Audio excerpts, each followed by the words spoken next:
Right, so you can always tell when a state stops pretending it cares about civilian life because it starts doing things even its own lies can't cover. And Israel has been doing that yet again in Gaza, blocking antibiotics and dialysis supplies while somehow letting gold plated iPhones glide straight through the crossing.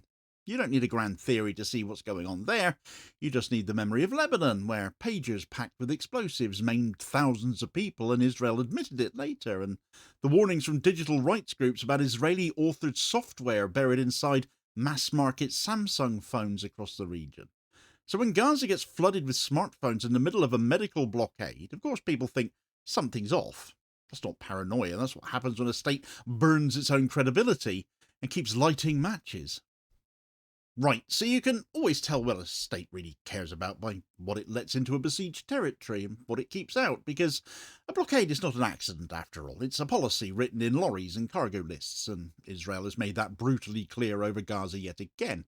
Essential medicines, IV fluids, antibiotics, dialysis consumables, surgical kit, the things that actually keep people alive, not to mention all the other basics from food to hygiene products, are still being blocked or throttled at the crossings, while at the same time luxury foodstuffs and high-end consumer electronics are getting in, including gold-plated iPhones and whole consignments of new smartphones that nobody under bombardment and famine conditions has asked for. That's not logistics, that's a decision. And when the Director General of Gaza's Health Ministry says Israel is letting entertainment goods and luxury items pour in while hospitals are left with empty shelves and patients who can't be treated, he's just describing what anyone with eyes can see. You do not get this pattern unless you are deliberately prioritizing appearance over survival. Look, these people have iPhones and chocolate. What famine? Those are the optics, are they not? The picture has been the same for some time now, and in some ways it's getting even worse, not better, even with the so-called ceasefire still in operation, at least on paper. Warehouses in Jordan are backed up with trucks full of food and medical equipment that could be in Gaza within hours if Israel just allowed the crossings to open properly. And instead that cargo is sitting under tarps while UN agencies and NGOs talk about trickle levels of aid and negligible volumes getting through from certain routes over many months. Winter is now biting in a territory where most people have lost their homes, tents are collapsing in the rain, children are shivering through the night, and still there are reports of warehouses full of shelter materials, medical supplies, and staple food blocked from entry. When the UN Secretary General Antonio Guterres has to come out and warn that Israel is trying to control aid down to the last calorie and grain of flour, well, how about you do something about it rather than constantly express regret then? You know this is not about chaos at the border, don't you? It's a deliberate system of micromanagement where the occupier is deciding, in detail, what Palestinians are allowed to live with and what they are allowed to die without. It's in that context that the smartphones become more than just a weird detail and start to look like the tip of something much darker. Gaza health officials and local witnesses have been clear. They are seeing new phones arrive in large quantities while hospitals cannot get basic consumables. And the pattern is so striking that Palestinians are calling out the absurdity of it themselves. No medicines, no proper functional hospitals, no schools, but the market can sell you a brand new iPhone if you've somehow still got the money and would rather spend it on that than food. And again, this is not rumour, officials are naming the problem. Luxury goods and phones going in, critical drugs kept out. You don't need to embellish that, do you? The absurdity is built into the policy. And once you realise that, the logic becomes obvious, doesn't it? Flooding a devastated territory with high-end consumer goods does three things at once, you see. First, it gives the outside world photos and video that can be used to claim that conditions are not so bad. The Gazans can buy phones and sweets, so talk of famine or medical collapse must be exaggerated. Second, it creates an internal psychological whiplash where people who cannot get a bed for their child in a wrecked hospital have to walk past stalls of imported chocolate and shiny brand new electronics, which is a particularly cruel way of rubbing the hierarchy of value in their faces. And thirdly, it creates the perfect cover for something else that has been emerging from regional digital rights reporting. The rollout of Israeli-linked software embedded deep inside smartphones sold across West Asia and North Africa, including in markets that now serve Gaza. Because this isn't just about what hardware goes in, it's about what hardware is capable of doing once it's powered on. A smartphone is a surveillance point before it becomes a communications device, isn't it? And we know that in the A&M series Samsung phones being sold across the region, where there is this application being installed on them called AppCloud, which was developed by an Israeli company called IronSource and installed at system level, that has the technical ability to harvest highly sensitive user data and is extraordinarily difficult to remove. Digital rights groups such as SMEX say AppCloud collects device identifiers, network information, IP addresses, and may have access to biometric-related data depending on the configuration, and that it cannot be uninstalled without root access and re-enables itself after updates.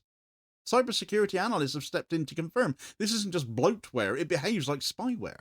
Deeply embedded, always on, impossible for an ordinary user to fully control. Set that beside the pattern of phones flooding Gaza and you start to see why people there are so suspicious. They're not guessing in the dark here. They're living in a region where a South Korean manufacturer has quietly embedded an Israeli-developed system app across dozens of markets, and where independent organizations have had to go public to force even the faintest acknowledgement. They know that when you buy a mid-range smartphone in certain chains, you're not just getting a consumer product. You're getting whatever back-end data pipeline the vendor has decided to install, and that in this case, the vendor and the software author have deep business, and in Israel's case, state-level ties. If you're in Gaza and Israeli policy is literally deciding whether your dialysis machine gets through the crossing, why would you discard that context when your neighbour suddenly gets offered a cheap but brand new handset? Then we come to the thing that really detonated global trust, the exploding pagers in Lebanon. September of last year, as we all remember, I'm sure, thousands of pagers and hundreds of walkie-talkies linked to Hezbollah targets exploded almost simultaneously across Lebanon and parts of Syria. Human rights organisations have documented at least 42 people killed and in excess of 3,500 people injured, most of whom were, of course, civilians caught in the crossfire. The technical picture that has emerged since is clear enough, though. An Israeli intelligence operation infiltrated the supply chain, embedded explosive material in devices disguised as ordinary communication kit, and then detonated them remotely in what Amnesty called a sinister dystopian nightmare. Initially, Israel wouldn't formally confirm responsibility, but by later in the year, the Israeli Prime Minister himself, Benjamin Netanyahu, of course, publicly acknowledged that Israel had carried out the operation. Almost that admission was on the record. A line had been crossed that cannot be uncrossed. Because what that operation did, aside from maiming and killing, was permanently contaminate global assumptions about the neutrality of Israeli-linked electronics. It proved beyond speculation that Israel is willing to weaponize everyday devices in covert ways and to use supply chain access not just for surveillance, but for bodily harm. When human rights groups say this may amount to a war crime, they're not being dramatic, are they? They're looking at the law of armed conflict and the specific targeting of people via disguised explosives embedded in objects that have no outward military signature. And when an Israeli intelligence figure then brags in public about having manipulated equipment and planted all over the world, it's not exactly a confidence-building measure, is it? You can't on the one hand celebrate the sophistication of your covert sabotage of electronics, and on the other expect civilians in a besieged territory to treat your smartphone shipments as benign. And that's why the latest allegations coming out of Gaza about phones exploding in people's hands, carried by independent Palestinian and regional outlets, picked up by other independent media as well, and other commentators here in the UK too, are being taken seriously on the ground, even though they have not been touched by the big Western news brands. The mainstream media have given it a wide berth. Local reporting cites at least 2 cases of new smartphones detonating shortly after Gazans tried to use them, and people are explicitly linking these incidents to the memory of the pager attacks in Lebanon, because of course they're going to. The crucial point here is not that we can sit outside the strip and prove every detail right now. We can't, and we should be honest about that. The point is that Gazans are reacting to a very recent, very real precedent. When you've watched one type of Israeli-linked device explode across a neighbouring country, and then a wave of similar devices starts appearing in your own besieged territory, suspicion is not going to be a conspiracy theory, is it? It's pattern recognition. And that pattern is strengthened, not weakened, when you add that spyware story to it.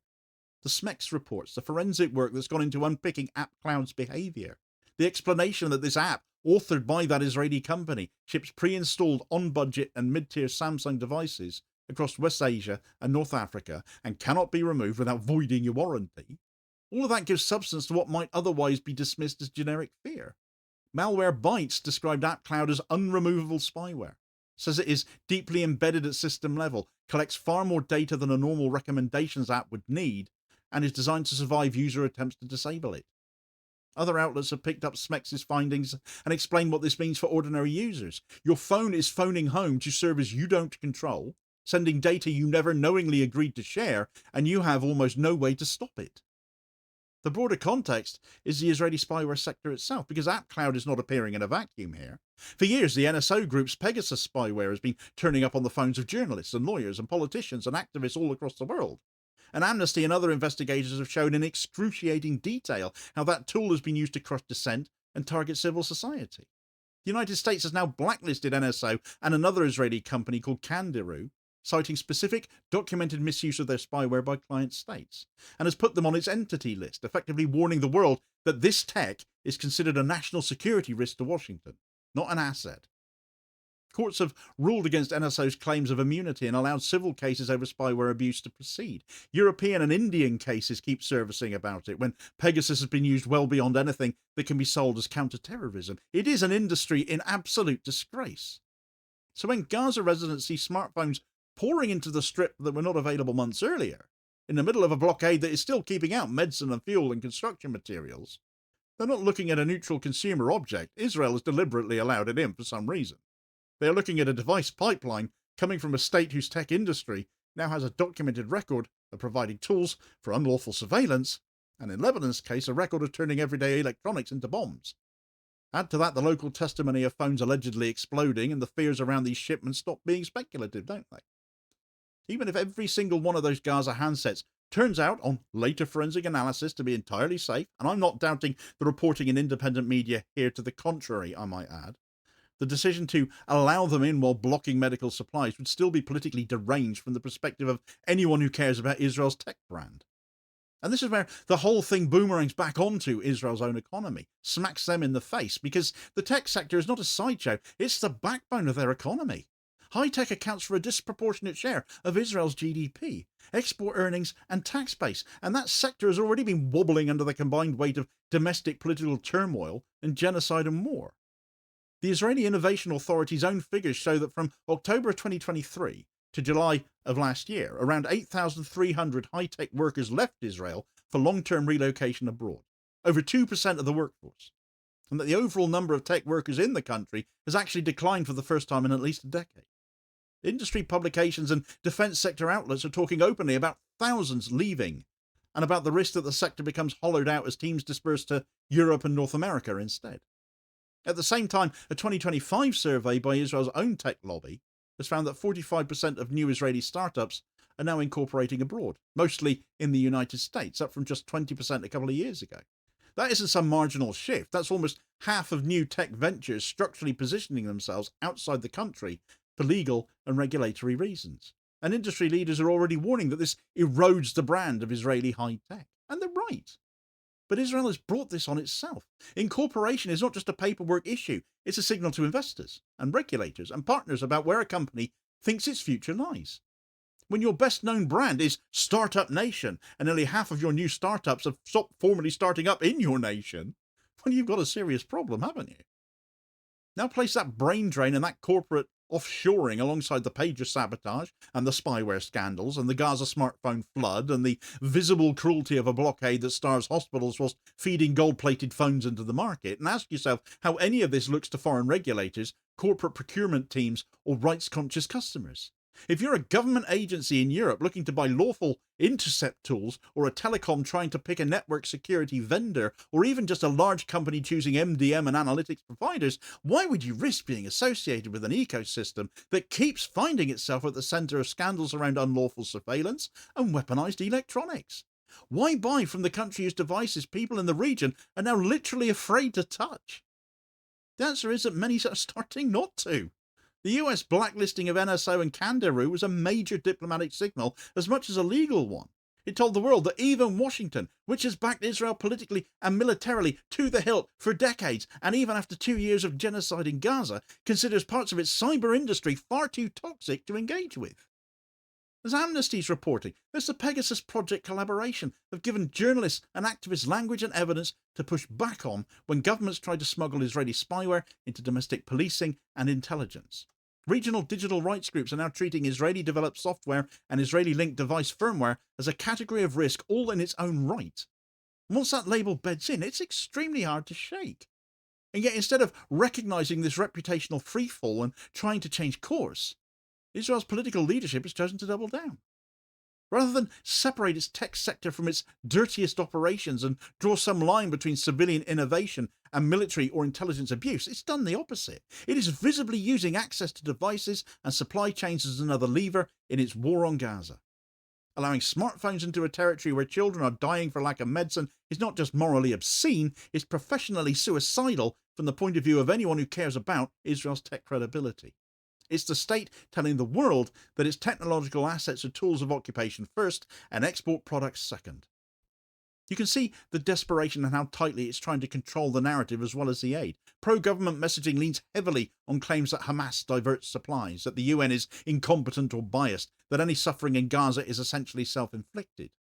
But those talking points fall apart when your own border decisions are allowing luxury goods to flow while blocking hospital equipment. And they fall apart even further when independent outlets document smartphone shipments and link them to a pattern of surveillance technology in the region. You cannot plausibly argue that you are doing everything you can to ease civilian suffering while you are physically stopping medical aid at one crossing and waving phones through at another. So in that sense, what is happening now is not just another example of cruelty towards Palestinians, though it clearly is that.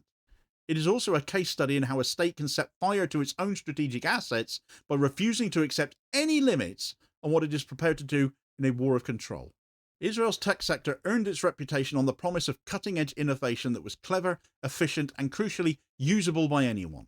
That depended on a basic level of trust that the products being sold were what they claimed to be. The more the state leans on that sector to provide tools for covert sabotage or population-level surveillance, and the more it visibly uses flows of devices as a weapon of policy, the more that trust dissolves. And here's the blunt truth at the end of it. Israel did not need sanctions or foreign boycotts to wreck its tech brand. It's done it all by itself. By turning electronics into munitions in Lebanon, by allowing spyware-like apps to sit pre-installed on phones across the region, by blocking medicine and shelter while letting smartphones and chocolate into Gaza, it's shown the world exactly how it thinks about technology under conditions of power. Not as a shared infrastructure for communication and progress, but as a tool of coercion and optics management. And once you see that clearly, once you've watched pages kill people and read digital rights groups explaining why your handset might be quietly feeding data back to an Israeli company, every future headline about innovation will land differently, won't it? So the judgment almost writes itself. Israel thought it could use Gaza as a stage for a PR trick, flooding a besieged territory with phones and luxuries so it could claim that talk of famine and systematic deprivation was overblown. In doing so, it reminded the region of the exploding pages in Lebanon. It raised the spectre of spyware in every device. It made every new handset entering Gaza look like a possible weapon, and it hammered another nail into the coffin of its own tech reputation. It tried to control the image of Gaza and ended up detonating its own status as a trustworthy tech power. You don't have to take my word for it either. You just look at the trucks that are still not moving, the phones that very much are moving, the workers who are leaving, and the startups that now prefer to exist on paper somewhere else. That's what it looks like when a state chooses dominance over decency and discovers, too late, that trust was the one commodity its economy couldn't afford to destroy. It isn't just the tech sector where workers are leaving Israel in droves, though, as in a further blow to their very existence, frankly, they're losing key workers in droves as well, which in turn is skewing the political demographic of the state itself towards ever more extremist views. If you thought they were bad now, they literally can become worse. So get all the details of that story here. Please do also hit like, share and subscribe if you haven't done so already, so as to ensure you don't miss out on all new daily content, as well as spreading the word and helping to support the channel at the same time, which is very much appreciated, holding power to account for ordinary working class people. And I'll hopefully catch you on the next one. Cheers, folks.